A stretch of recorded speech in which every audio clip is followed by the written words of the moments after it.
Pernah nggak sih Anda lihat angka atau statistik di berita, terus bingung, ini maksudnya apa ya? Tenang, Anda nggak sendirian. Yuk, kita bongkar bareng-bareng perangkat dasar yang bakal bikin Anda ngelihat dunia data dengan cara yang benar-benar baru. Coba bayangin deh, Anda dapat nilai ujian 79. Gimana perasaannya?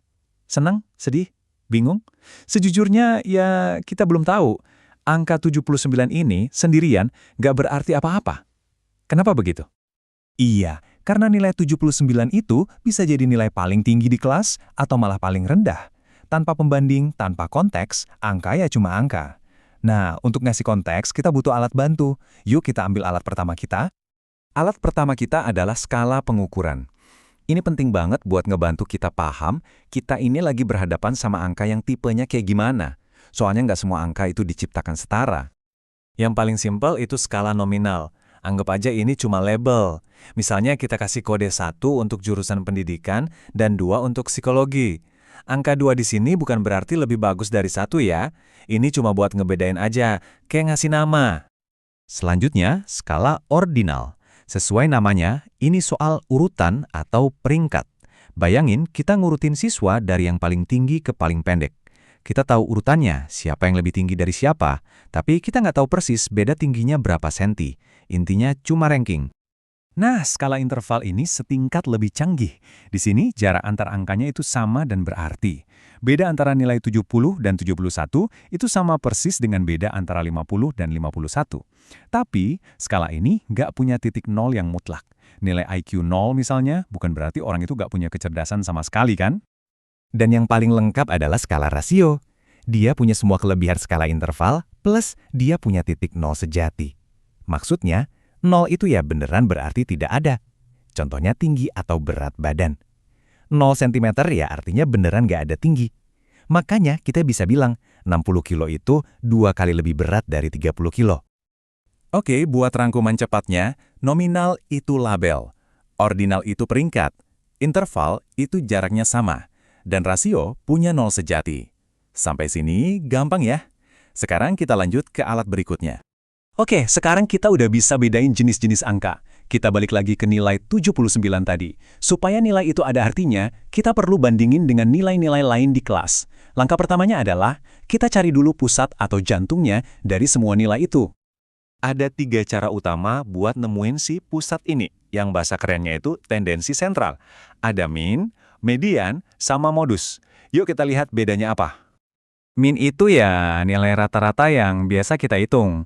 Tapi dia punya kelemahan, gampang banget terpengaruh sama nilai yang aneh, yang ketinggian atau kerendahan. Nah, kalau median, dia ini nilai yang benar-benar ada di tengah setelah semua data diurutin. Mau ada nilai ekstrim setinggi langit pun, median tetap santai di tengah. Makanya, dia lebih bisa diandelin buat data yang aneh. Tapi tahu di mana pusatnya aja tuh belum cukup. Coba bayangin, ada 2 kelas, nilai rata-ratanya sama-sama 75. Kelihatannya sama kan? Tapi di kelas 1, semua nilainya deket-deketan di angka 70-80. Sementara di kelas satunya lagi, nilainya ada yang 40, ada yang 100. Beda banget kan ceritanya? Nah, makanya kita juga perlu mengukur sebaran datanya. Coba deh lihat 3 kurva ini. Titik tengahnya sama persis, tapi yang satu landai dan lebar, yang lain runcing dan sempit. Nah, beda bentuk inilah yang kita sebut variabilitas atau sebaran. Inilah yang ngasih kita gambaran utuh tentang data.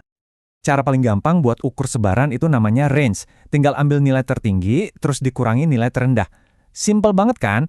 Tapi ya itu, dia cuma ngeliatin 2 nilai paling ekstrim aja, yang di tengah-tengah dicurekin. Kalau mau yang lebih canggih, kita pakai standar deviasi. Gak usah pusing sama rumusnya, kita pahami konsepnya aja. Gampangnya gini, standar deviasi itu ngasih tahu kita rata-rata jarak setiap nilai dari pusatnya. Kalau standar deviasinya besar, artinya datanya nyebar banget. Kalau kecil, artinya datanya pada ngumpul deket-deketan. Oke, sekarang kita udah bisa ngejelasin satu kelompok data. Saatnya kita ambil alat terakhir yang paling keren, korelasi. Alat ini gunanya buat ngelihat, ada hubungan nggak sih antara 2 jenis data yang berbeda? Nah, hubungan ini diukur pakai angka yang namanya koefisien korelasi, atau biasa disingkat R. Cara bacanya gampang, tanda plus atau minus itu nunjukin arah hubungannya. Kalau plus berarti dua-duanya naik bareng, kalau minus yang satu naik, yang satu turun. Terus angkanya, makin dekat ke 1 berarti hubungannya makin kuat. Grafik titik-titik ini atau scatter plot bisa nunjukin bentuk hubungannya. Waktu R sama dengan 0, titik-titiknya acak-acakan, nggak ada pola sama sekali. Pas R sama dengan 0,30, kita mulai bisa lihat ada sedikit pola menanjak, tapi masih berantakan banget. Nah, ini namanya hubungan yang lemah. Sekarang coba bandingin sama yang ini. Di R sama dengan 0,60, polanya jauh lebih kelihatan. Titik-titiknya mulai ngebentuk barisan. Dan pas di R sama dengan 0,90, wah ini sih rapet banget di sekitar garis. Ini nunjukin hubungan yang sangat kuat. Dan ini dia puncaknya, korelasi sempurna, +1. Semua titiknya berbaris rapi di satu garis lurus. Artinya, kalau kita tahu satu nilai, kita bisa nebak nilai pasangannya dengan akurasi 100%. Jarang banget kejadian di dunia nyata, tapi ini nunjukin betapa kuatnya prediksi dari sebuah korelasi. Eits, tapi tunggu dulu. Ada satu peringatan yang wajib kudu harus diingat. Ini adalah kesalahan paling umum yang dilakukan banyak orang saat melihat data. Ingat baik-baik ya, hanya karena dua hal berhubungan, bukan berarti yang satu menyebabkan yang lain. Ini contoh yang paling gampang diingat. Penjualan es krim itu berkorelasi tinggi dengan jumlah kasus tenggelam. Aneh kan? Masa kita harus larang jualan es krim? Tentu saja tidak. Ternyata ada biang kelari ketiga yang nggak kelihatan. Cuaca panas. Cuaca panas bikin orang pengen makan es krim. Dan juga bikin orang pengen berenang. Nah, itu dia penjelasannya. Jadi, lain kali Anda lihat sebuah angka, sebuah rata-rata, atau klaim tentang suatu hubungan, Anda sekarang punya alat buat bertanya lebih dalam. Ini tipe datanya apa, pusatnya di mana, sebarannya gimana, dan yang paling penting, hubungan ini beneran sebab akibat atau jangan-jangan cuma kebetulan. Selamat menganalisis!